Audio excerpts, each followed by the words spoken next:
But for me personally, I think it's more important the determination. How much do you want to do it? This is more important because if you can have, for example, a really talented person, really talented, which everything is easy, everything comes naturally.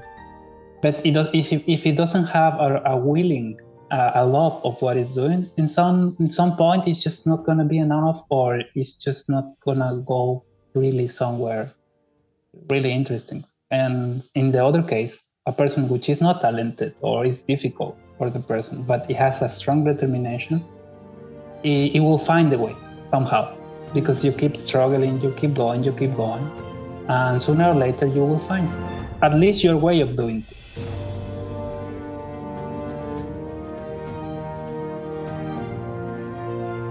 Ricardo, it's so great to meet you here on Zoom. For me too.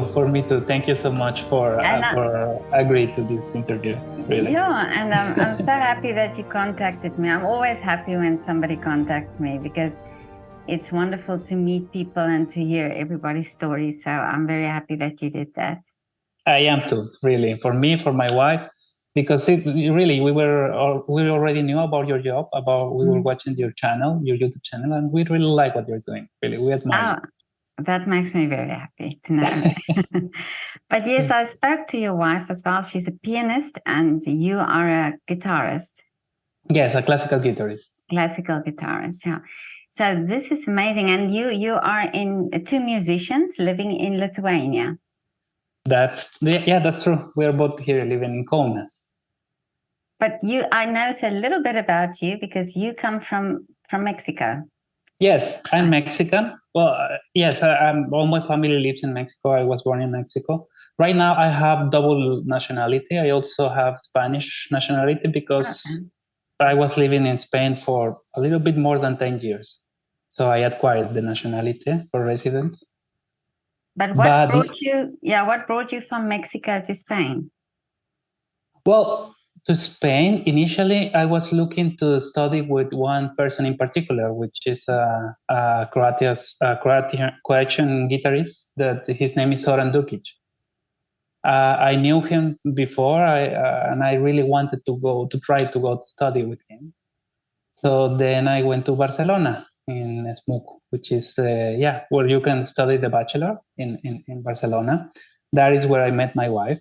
And because I met my wife, that's the reason that I now live in between. So everything is connected. It was just in the stars you had to go to Spain. Apart from the music, but you had to go to meet your wife. Yes. What brought me to Spain in the beginning, it was the guitar. I mean, and to Europe initially. I always was trying to look places that I could try to to find the best education as possible. Luckily, I have that possibility because I have my parents' support. So that's why I went to Barcelona. I made the entrance exam.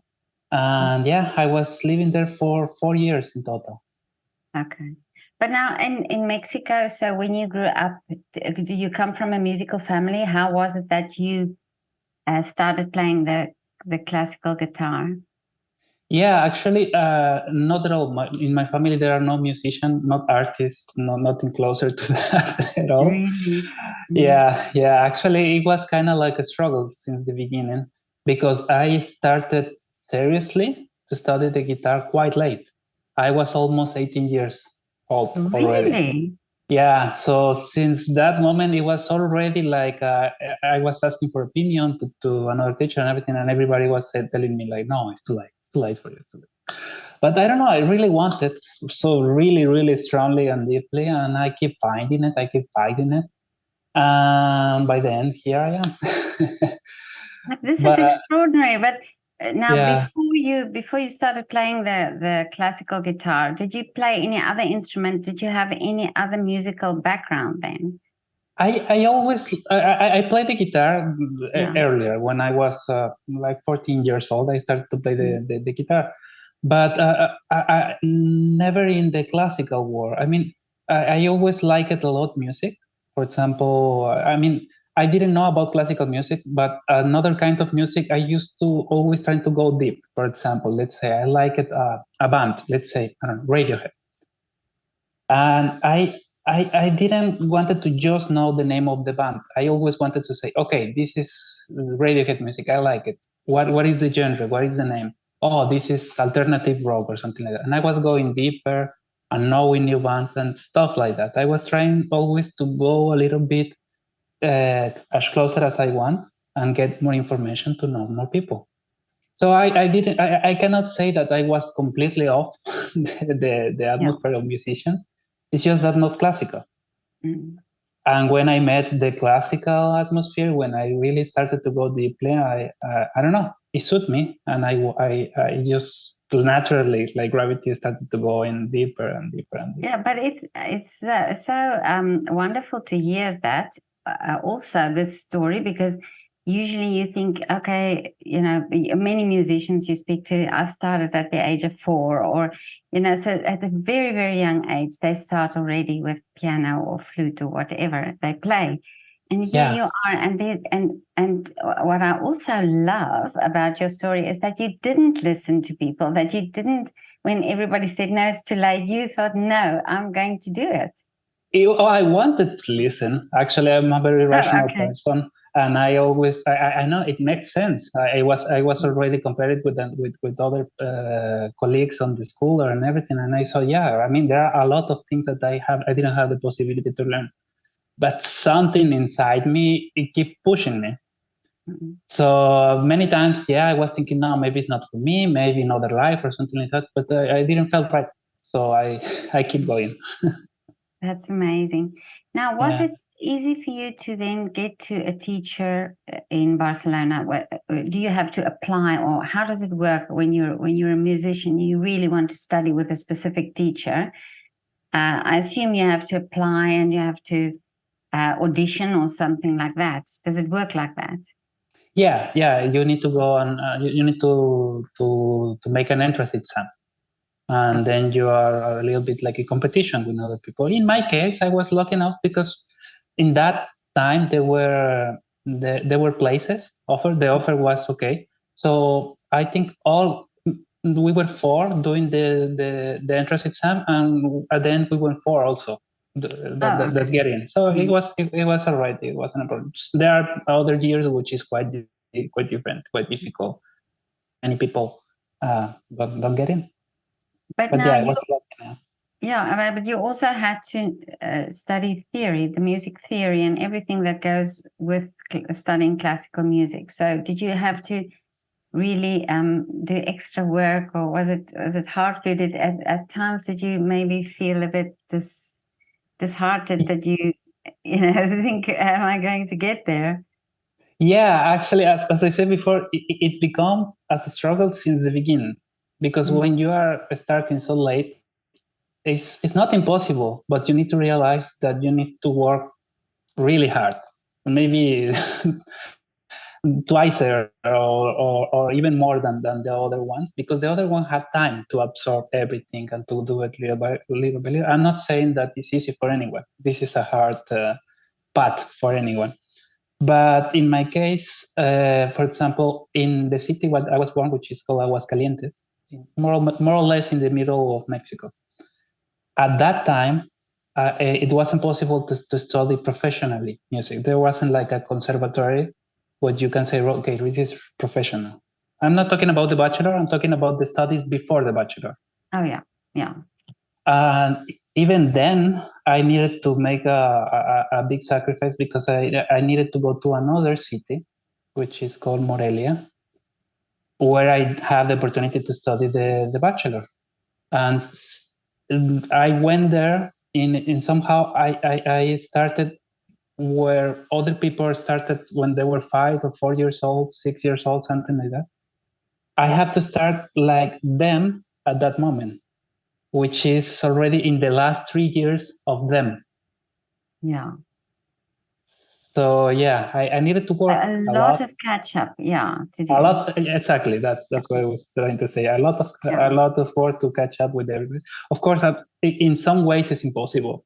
I have to say, because there are some things that you are learning from an early age that are always staying at you. Many things about that you cannot. It's just impossible to learn it really fast. It need to grow up in you little by little. Even sometimes right now, I'm 35 years old, and many times I realizing that I just learned something that I really understand something who other people realize it when they were, I don't know, 15, 16. Really? But Yeah. anyway, it's my own rhythm, and somehow I have my strengths, I have my weaks. And why I do have, for sure, is a really, really strong love for the music, for the guitar. And this is what is Absolutely. always And pushing me. yeah, and such determination. I mean, really, this is Yeah. really determination. I Yeah. love that. Yeah. But I think sometimes with yes, that's true that if you were younger, you would have picked up something, or maybe when we're younger, we don't have so many boundaries, so we learn easier, we learn quicker. But I think with age also, the way you learn, because you have this immense passion and determination, you also are more open to, and to learn, and to dedicate yourself to the music. Yeah, I believe that also. Mm. Actually, now I am a teacher for quite some years already. And this is one of the things I'm always telling my students. What I really feel is I'm not saying talent is not something important. It is, and somehow is always that is always helping if it is. But for me personally, I think it's more important the determination. How much do you want to do it? This is more important because if you can have, for example, a really talented person, really talented, which everything is easier, everything comes naturally. But if it doesn't have a willing, a love of what it's doing, in some point, it's just not going to be enough, or it's just not going to go really somewhere really interesting. And in the other case, a person which is not talented or is difficult for the person, but it has a strong determination, it will find a way somehow, because you keep struggling, you keep going, and sooner or later you will find at least your way of doing things. Yeah. But do you think now, working with children, younger children doing playing instrument, do you think we put unnecessary pressure on children to achieve certain things at certain times in music?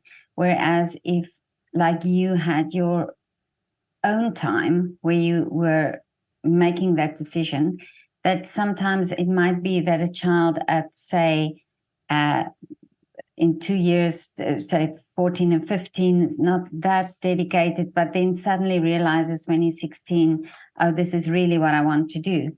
But that we give them that time to develop and to grow into the instrument. Yeah, I don't know. I mean, this in general terms is, of course, there are a lot of specific cases, but in general terms, I think this profession is quite competitive since the beginning, even when they are starting in the conservatory or something like that. So if you have that competition, which is for everybody, and also you have the competition with your parents, where they are pushing you or something like that, it can be a little bit dangerous. It cannot always go to somewhere healthy, because I mean, this thing comes when it comes. Even if when you are so talented, it's like you are looking for something. You are in a quiz, and you need to put all the pieces together, and you started to find out little by little. And when you are going in that competition, is, I don't know, you cannot force to get everything what you need. That's my belief. And of course, more important than that, you need to have a balanced mind. You need to have a healthy way of thinking. And if you are only concentrate on pushing and in competition, I don't know. I think it cannot be healthy. At least not for me. We haven't ever been like that. Yeah.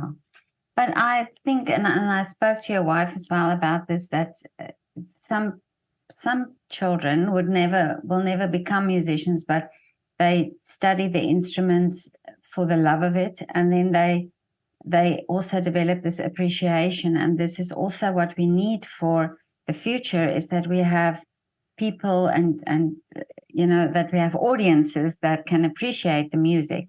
So I always admire people who teach, because I think this is so important, that it's not just about about becoming a musician. But can you, at a young age, already spot, so see somebody and think, okay, you're going to make it, or you will be, you have the potential of becoming a professional musician? Well, in my personal case as a teacher, I usually don't concentrate about the talent. It is there. Many times I was thinking, no, the talent doesn't exist. No, it is. For some people, things go easier. But for me, what I appreciate more as a teacher, it will be, as I said before, the interest, the willing of doing things. When I find a student that I see that maybe it's not easy for him or for her to do stuff, it was really difficult, but tries really hard. And I don't need to push all the time. It's just something natural, something that it comes from inside. My hopes immediately go really big on them. I'm always like, oh, I mean, I don't know where it's going to take you, all this experience, but I'm going to try to help you just to take you wherever it goes, because this is something you're listening from your inside. Mm-hmm. So yeah, for me, I would say this is the most important thing. Mm. But now, you and your wife, Deirdre, you are also a duo, a guitar and a piano duo. And we talked about that. I talked to her about that as well.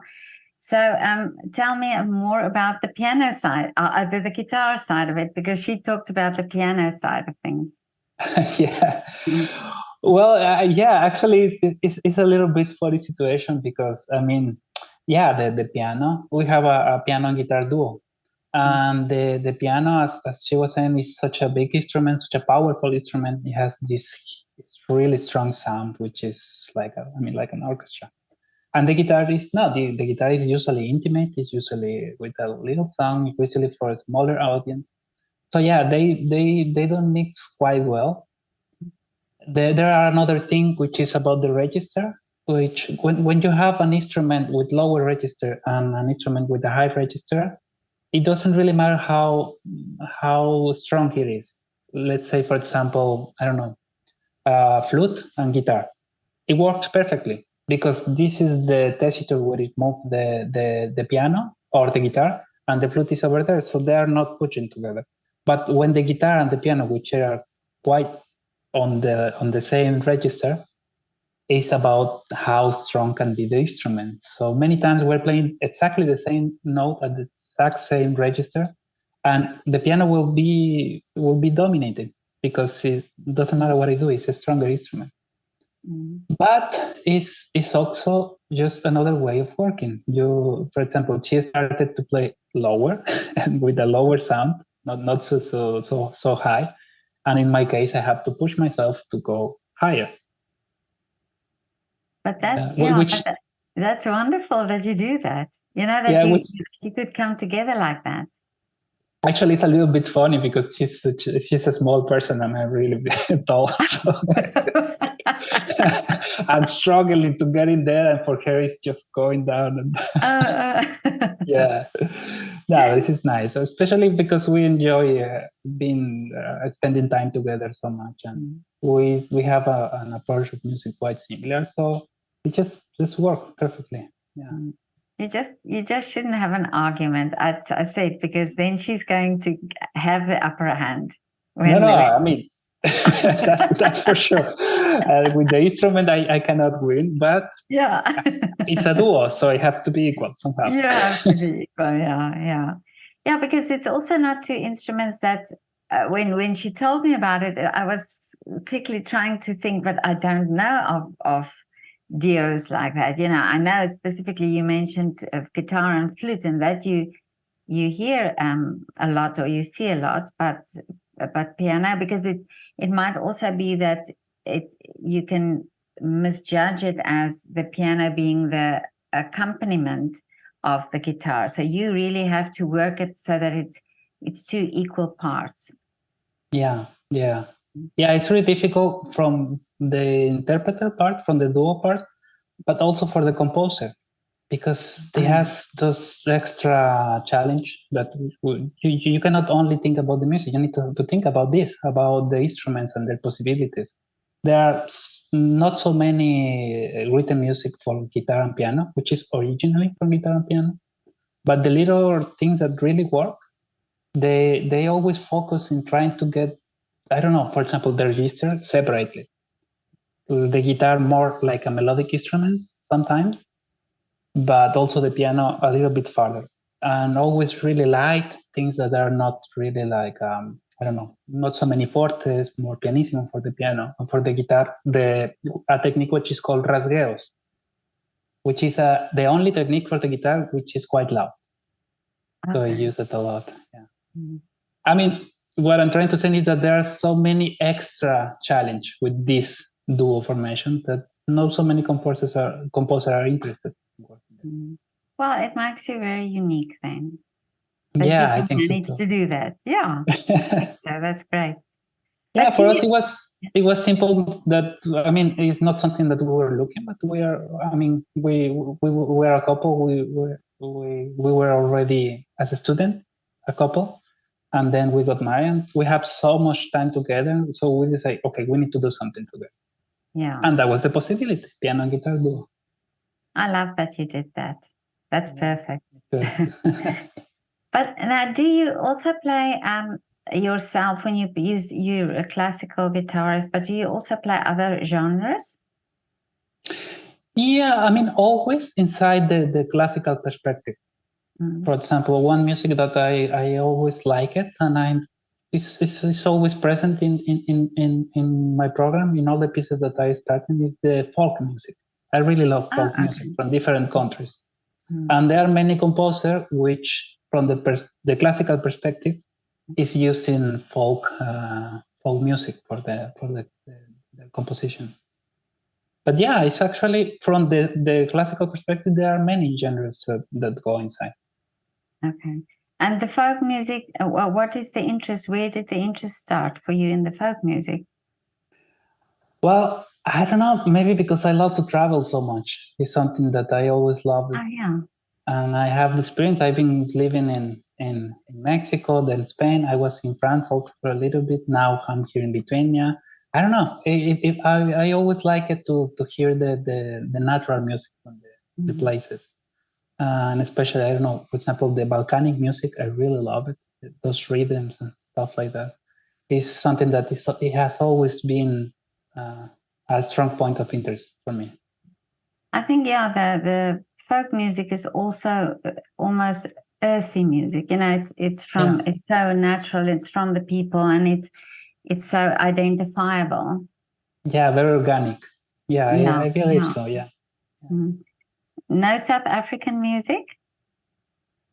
No, for the moment, not that I can think about. I think you have to travel. You have to go and travel there to go and find some folk music there. I would love to. Yeah, no, there are repertory from African music that is basic, but I haven't tried yet. For example, I tried a lot the Turkish music, or music from the Balkanics area. That I'm always coming back, and Spanish music. That is my main one, because when you're talking about Spanish music in classical, like Falla, like another composer, it's traditional music a lot. I mean, you need to know all about flamenco. You need to know about the roots, about all this. Yeah. And do you play flamenco? No, I play music which is really inspired and is using a lot of elements from the flamenco. Okay. Like, for example, Albéniz or Manuel de Falla is using a lot of these musical cliches, for saying in a way. I mean, it's and it's bringing that elements to the classical music.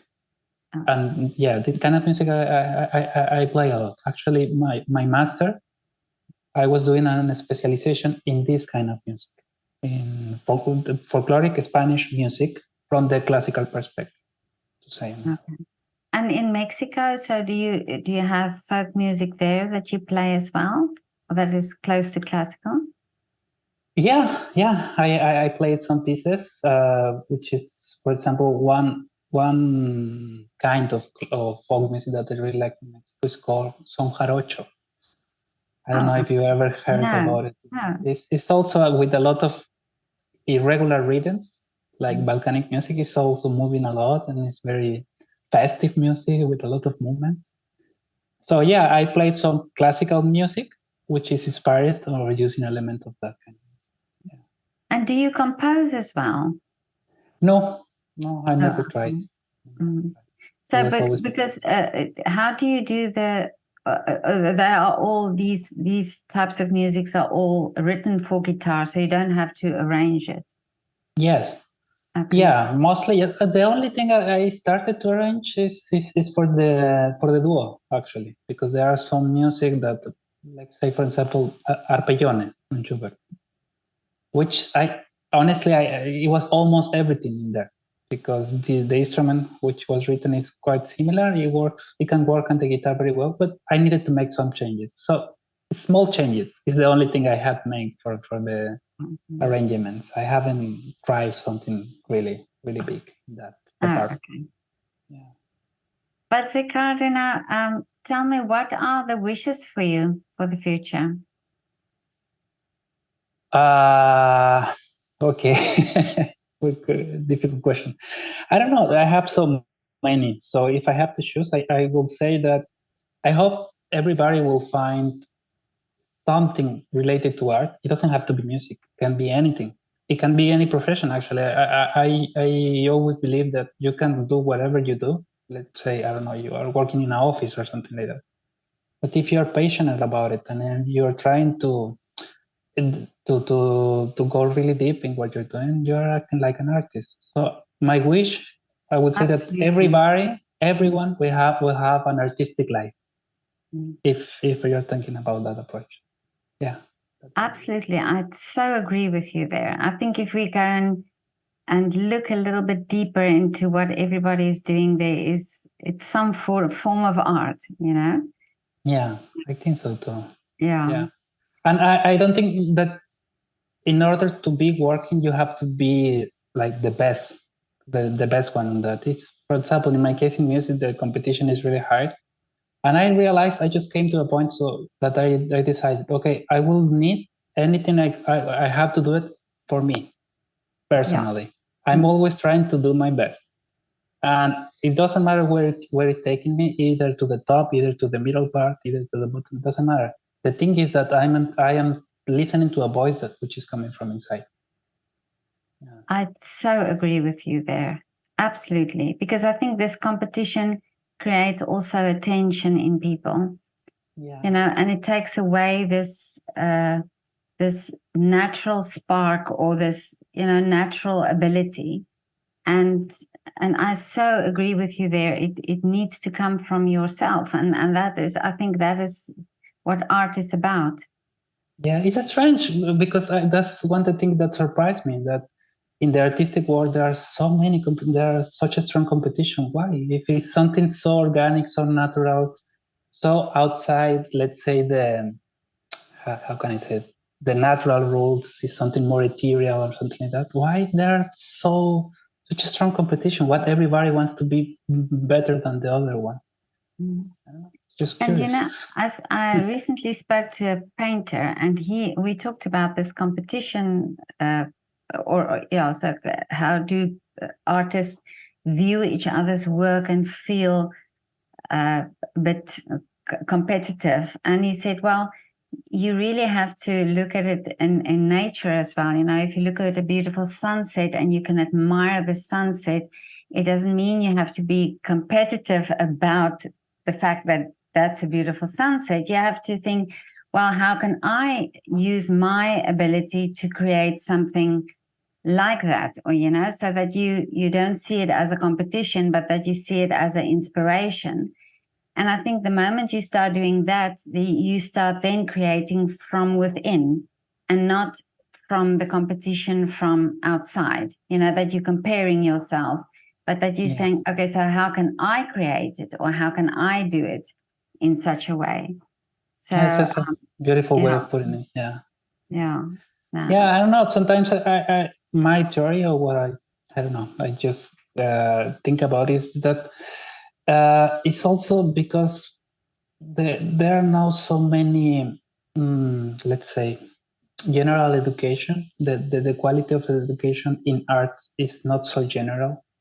So there is more and more places that you can play. There are not so many, and it's less and less every time. So if there are less possibilities, they want that. Okay, we are inviting, but only the people who are top.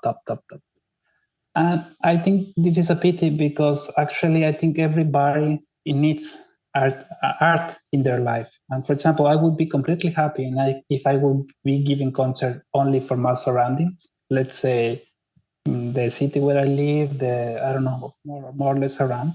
But even in those situations, they are bringing the people which are already playing in the best places. So yeah, it's a little bit close, but anyway, there is always.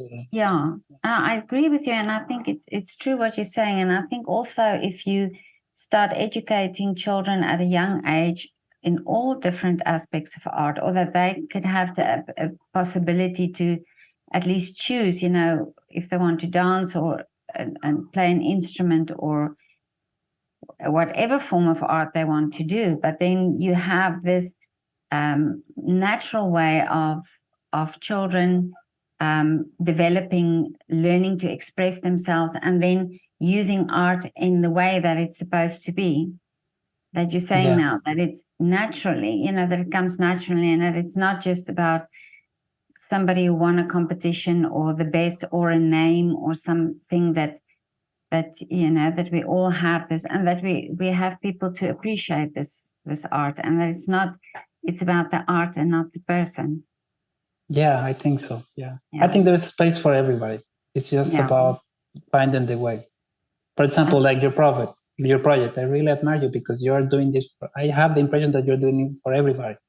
Yeah. Like you mustn't have to be like the only play in Metropolitan like that if you want to. And that's really beautiful. Really, congratulations. Because I think this is very nice, and this is important that everybody will open the doors and will just be more helpful to everybody. I do agree, and you are right. This is the whole aim. It's not about the person or who achieved the most. It's about the art form and what the story and what the person is doing. So that's the aim, and that you got it. It's for me wonderful that you understood what I'm trying to do. That's so wonderful. I did, and I really appreciate it. Honestly. Thank you so much. But it was so wonderful talking to you now. For me too, really. Thank you. Thank you so much, and the best wishes for you for everything in your future. I hope that your own project will go bigger and bigger, and it will reach for more people. Thank you so much. I really appreciate that. And send my regards to your lovely wife, Deirdre. I will. She's also sending it to you. Okay, and I hope to meet you one day, either in Vienna or in Lithuania. You are really welcome to come anytime you want. Really, really happy to see you. I said to her that I've met so many lovely people from Lithuania, and I believe it's a beautiful country. So I would really love to come and see. Well, you have already people waiting for you anytime. Oh, great. Thank you so much. You're welcome. Okay, Ricardo, have a lovely afternoon. Thank you. You and too. Hope to see you soon. I really hope so. Take care. Okay. And best of luck. Bye.